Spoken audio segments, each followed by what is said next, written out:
Hey, what is up, guys? My name is Daniel, and today I am here with an $8,000 gaming PC build.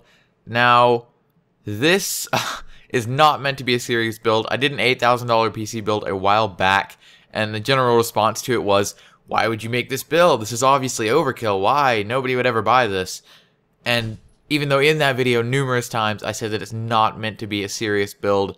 So again, this is the same way. I'm just doing insane builds for the heck of it as of right now. So this is one of those. So let's go right into it. For the CPU, I'm with the Intel Core i7-4960X Extreme Edition 3.6 GHz 6-core processor. This is $1,030 right now.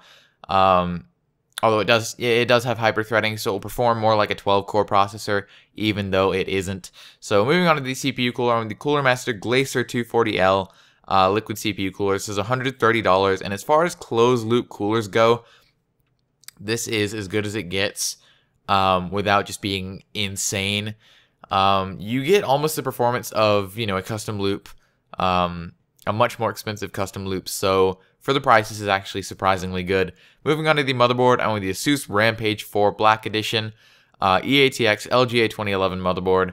Right now, this is $468.99. It's an insanely good motherboard. It comes with an OC panel, so you could do, overclocking, fan control, whatever, and it's also wireless.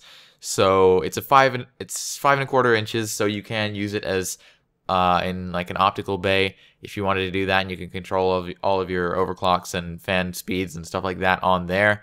Or you could do it wirelessly, which I think is awesome without even having to go into the BIOS, which is pretty cool.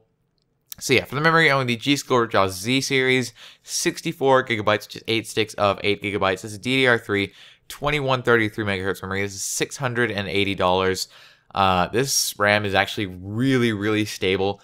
Ripjaw's X series is not as stable. This is ECC, I believe. Which, this comes with all the features you would expect with really high RAM. And yeah, moving on to the hard drives. I went with quite a few here. I went with 4 WD Black 4 terabytes, which I just bought one of those, by the way. And they actually work phenomenally. So I bought 4 of those, 4 4-terabyte drives. This can be used either, in RAID. It can be used separately. It can be used in RAID 0, RAID 1, I should say, or hell, even RAID 10 if that's the way you wanted to go. And then I also went with 2 1-terabyte Samsung 840 EVO drives. These are $450. I'm sorry, I can't talk. So yeah, you have tons of storage in this build, more than most people will ever need. For the graphics cards, I went with 2 XFX Radeon R9 295X2 8GB Core Edition video cards in 2-way Crossfire. Each one of these are about $1,500 and are insanely powerful. With both of these in Crossfire, you could run 2 4K monitors and get decent FPS, which is pretty insane. You can play games like Battlefield 4 or BioShock Infinite at 4K, which blows my mind, especially with NVIDIA's new patch. Well, why am I talking about an NVIDIA patch for an AMD card? Never mind. Screw what I said. For the case, I'm with the Corsair 900D ATX full tower case. Right now, this has a $20 mail-in rebate, making it $280, which, is a pretty good value for this case. This case is extremely solid. It's huge, so you get tons of expansion, and it will fit our EATX motherboard in here, no problem.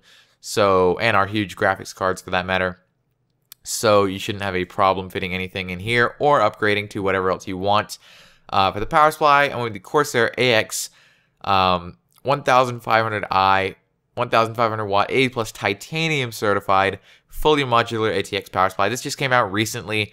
It's $450. It's 80 plus titanium, which is now the best 80 plus rating there is. So efficiency wise, it's one of the best, if not the best power supply out right now.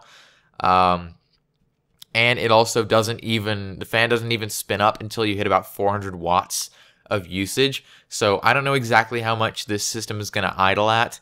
I assume it should be 400, maybe a little bit more. But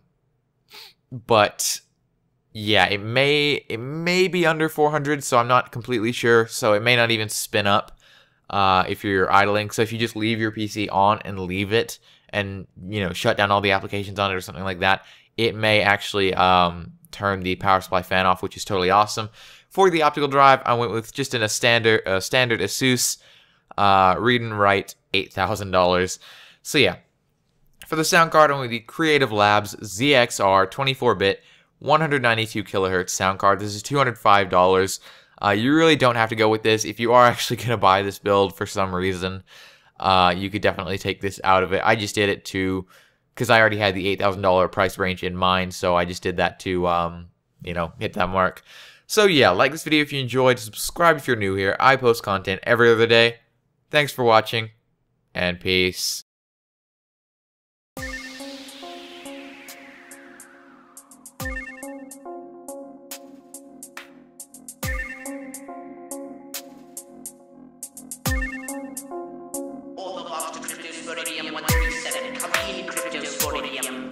Crypto here.